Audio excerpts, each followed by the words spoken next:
guys. Today we are talking about France primary election. The first one elect two candidates, François Fillon and Alain Juppé. François Fillon is in the lead according to the study carried out with the electors. Then my colleague Pierre Nardi is going to talk about Venezuela crisis, and then Augustin Presson will speak about a kid who is billionaire.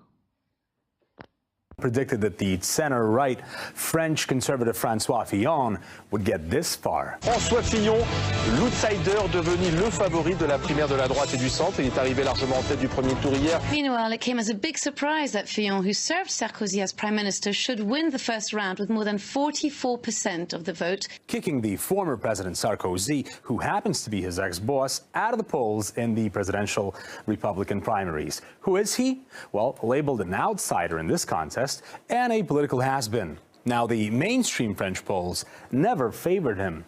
But what do they know? People will lie. They'll call the pollster and they'll get all self-conscious. And they'll say that they're going to vote for the candidate that they think they ought to vote for based on their own social class, economic circumstance, and for a weird paranoid fear of what their work colleagues, friends or family might think. But then they'll go in the secret ballot and they'll vote their conscience. And so, insofar as that's happened in this election, I think that that's quite accurate.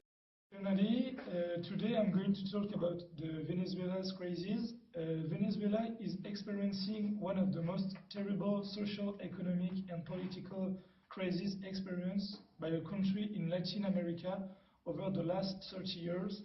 Statistical data on violence deaths, public health and nutritional status of the population are the same or even worse than those of some countries at war in the world. The country is a bankrupt company. Let us try to understand what makes this crisis unique. The creation by the President Hugo Chavez in 2003 of a state bureaucracy controlling both price and import has spawned a series of mechanisms that incite senior officials and subcontractors to corruption and misappropriation of public funds. The economic model of the Bolivarian Revolution was to inject petrodollar into the economy without, however, putting in place of consistent public investment policies. Now the question is, does Venezuela swing into the dictatorship?